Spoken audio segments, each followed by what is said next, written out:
I'm trying to get these authors to craft an idea that will sell. In today's AuthorTube video, this video comes from a place of love. I was gonna share a little bit of tough love. Specifically because whenever I encounter someone and I tell them, oh, you know, I've published a book and we talk about books, and they tell me that they were thinking about planning on writing a book as well. No one gives a shit about your biography or your memoir. No, seriously, no one really cares. Pick something that people will read. I want you to think about how many autobiographies you know, or how many books based on the author's life do you know about?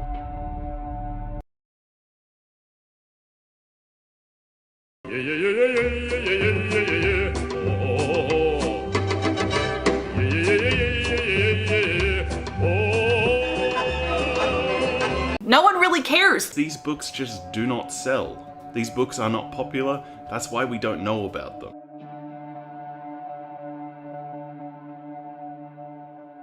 Books based on people's lives are just not interesting to other people. There are autobiographies out there that are all about rock stars. Reality of publishing specifically is that unless you're famous, Are you Oprah? To sports stars and even Michelle Obama. or have had something incredibly dramatic and famous making happen to you.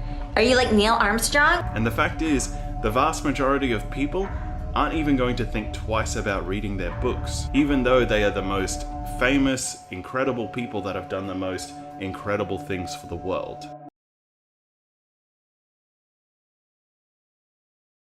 I'm trying to get these authors to craft an idea that will sell.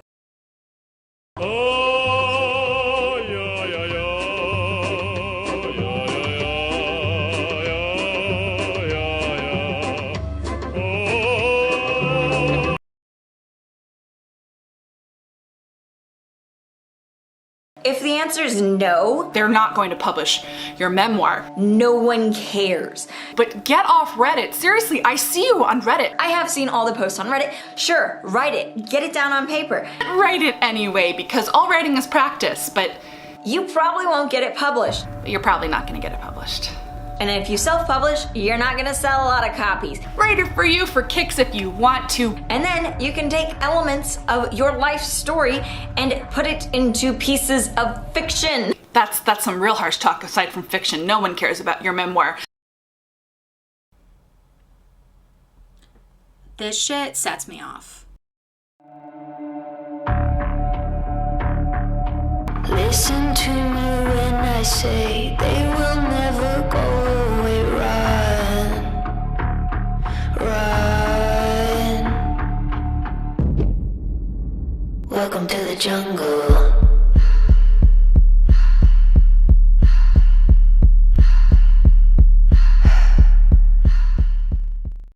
You can tell that they're usually talking about memoirs and autobiographies. By the title of this video, I mentioned nonfiction. It is because technically, most forms of nonfiction would revolve around somebody's personal perspectives, perceptions, teaching methods, life journeys and life lessons, or any kind of theories, philosophical thinking. So for me, a good majority of nonfiction works would revolve around somebody's personal beliefs and personal agenda. Which is why when it feels like writers are attacking autobiographies and memoirs, it does feel like they're more so attacking the nonfiction genre in general. Or at the very least, making you feel like you have to be validated with the right credibility in order to pass a nonfiction book through publishing. Now these days, I'm sure that you're well aware that self-publishing allows you to publish pretty much anything you can imagine, whether that is a personal journey, whether it's a cookbook, or whether it's a sci-fi YA novel.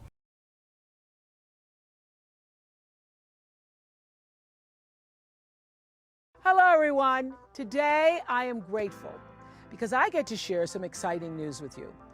I've been working on a project that I believe is going to help you not only discover more of who you are, but also who you're meant to be. No one gives a shit about your biography or your memoir. No. Are you Oprah? Today I am grateful. And I don't know what gave these writers the right to feel like they need to go up and tell people that their life lessons and their life journeys and their memoirs or autobiographies, whatever they might be working on, is not important. And usually these comments are followed with happy disclaimers. It runs something along the lines of planning on doing something later in life, or something that might make you famous, or something that might make you worthy or hold value for somebody, is a load of bullshit. Because for one, who gave you the right that determine what kind of writing has value or not? What makes you think that your current YA fiction novel holds more value than somebody else's life story? You don't know that person. You don't know what they've been through. And even if it is like your friend posting every personal thing that they can on social media, that's what social media is for. Have you never heard of Keeping Up with the Kardashians? These days you can post a picture or a video of a cat or somebody just farting on the internet and it'll blow up with likes.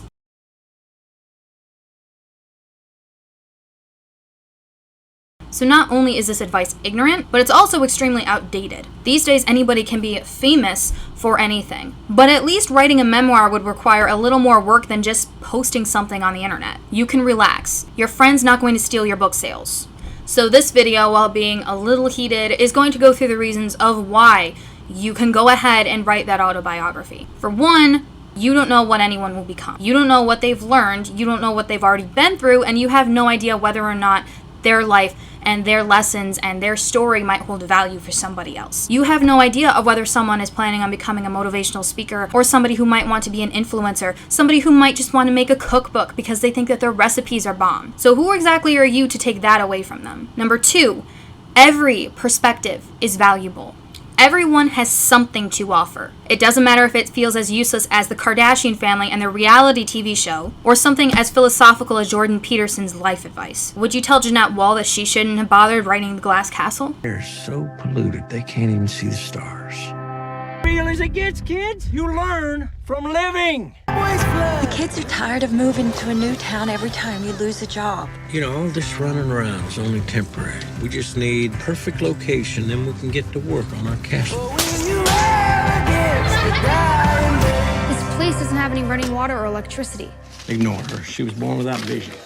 Just because it might not relate to a lot of people? Would you have told John Bunyan not to bother writing The Pilgrim's Progress while he was rotting in prison? Maybe not for hundreds of years, but someday, I still believe, in spite of everything, that people are really good at heart. And even the darkest matter and the darkest perspectives can open our eyes to see just how easily manipulated people can be. And it can show us and help us to learn to recognize certain patterns and certain ideals and things to look for in our society, so that we don't have to repeat the darker sides of history, so that we can learn to be decent, better human beings. Number three, everyone has a story to tell. Again, it doesn't matter if it's meaningless to you. Somebody somewhere can relate. Look at how easy it is to gain a following on social media. It doesn't matter if it's YouTube, it doesn't matter if it's TikTok, if it's Instagram, if it's Twitter. Most everyone has some kind of following. Most everyone has value to somebody. Give it their opinion, give it their edited YouTube videos, or the books that they publish. Everyone has a story to tell. And maybe your friend's life story is boring to you, but maybe somebody else can relate. And personally, I've come across people that have told me the same thing when they found out that I was a writer, and they would go into their life stories and why they think that it's interesting. And you know what? I think that they should go through writing with the book. I believe that their walks could be similar to a lot of other people out there, and their stories might help people feel like they're not alone and that they have something that they can at least share and relate to and learn from. Something that might be as overlooked as a mental disorder to more physical disabilities like epilepsy. So for you to broaden the spectrum that the only right somebody might have to write a nonfiction novel is if they have some kind of value in society. What if the person doesn't already feel valuable? What if the person is just writing because they want to document everything and they're hoping that somebody might find value in that? And then you come along and tell them not to fucking bother because there's no point,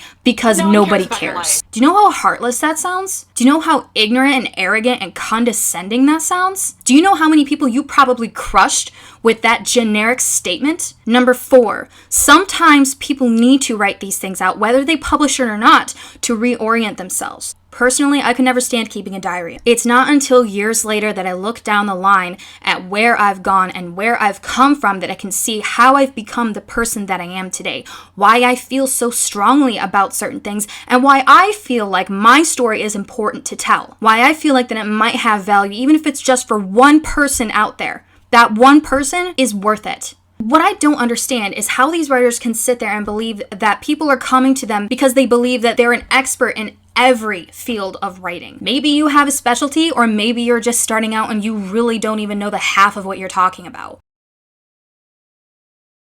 But for some reason, somebody who writes YA fiction got so upset that their friend wanted to write a memoir or an autobiography, and they just decided to go off on this person because either they can't stand them, or they feel threatened, or they feel like that person isn't valuable enough to become a writer. Even if you hate the person, how can you do that? For a community that's so open and welcoming and warm-hearted and wants to claim that they're as open-minded as can possibly be, the writing community on here holds some of the most closed-minded people I've come across on the internet. Maybe they were just writing because they're just trying to document their life. Maybe it's the only thing that leaves them feeling like they can hold on to some form of sanity given the craziness that they're going through, and offer it to somebody so that somebody else can get something from what they've gone through. Who are you to take that away? Who are you to claim that writing YA fiction that is already a sci-fi version of something else somebody wrote 200 years ago is more valuable than somebody's personal life story? And maybe it's just me. Maybe I'm just going off the wall, but this is the shit that I'm talking about on here. And this is the stuff that I do want to start calling out because it's wrong. It is wrong on so many levels. I cannot stand when other writers have the nerve to actually tell writers, especially in a genre that they're not even a part of or they have no experience touching whatsoever. And I think that this is the result of like the masses going to them for any kind of writing advice, any kind of writing critique or whatnot. And you know, a lot of these people that are coming to them asking for certain things they're just starting out. They don't know what's up, they don't know what's down, and they're just picking up, you know, the biggest YouTubers out there because they're supposed to be the most experienced ones, right? They're supposed to be the ones that actually tell them like it is, right? They're supposed to be the ones that they can grow from the most, right? You want some harsh writing advice? Even if she decided to go through with this, even if she were to make more money than you, become more successful than you, and get a bigger following than you, if you wanted to be taken seriously as a writer, as a YouTuber, as somebody who should be giving writing advice, you would accept that with grace and the maturity enough to be able to congratulate that person for at least putting through the work and not only writing that memoir, but seeing through to its fullest potential through publication. But the one thing that writers do not have the right to do is tell somebody else that they don't have the right or the validation or the credibility to be able to write something that they feel close to their heart. Okay, I think I'm done. I think I've gone off. I think I've covered everything that I want to cover in this video. I'm sorry, sometimes I just have to rant. I know I said I was going to figure out an ending for this video. I did not intend on taking like a month and a half break off. I've just been trying to really figure out what I want to do for my channel for 2021. If you like this video, like it. If you disliked it, fine, whatever. Leave a comment below. Let me know whether you agree, whether you disagree, how you feel on the subject. Personally, even though I'm not a nonfiction writer, I felt attacked. I've planned on writing an autobiography, but not until later on in my life. I feel like my journey is far from over. My life lessons and what I've learned might have value for somebody else, so I'm going to go ahead and write that. I'm just not going to worry about that now. But yeah, I guess I'll see you guys in my next video. Welcome to the jungle.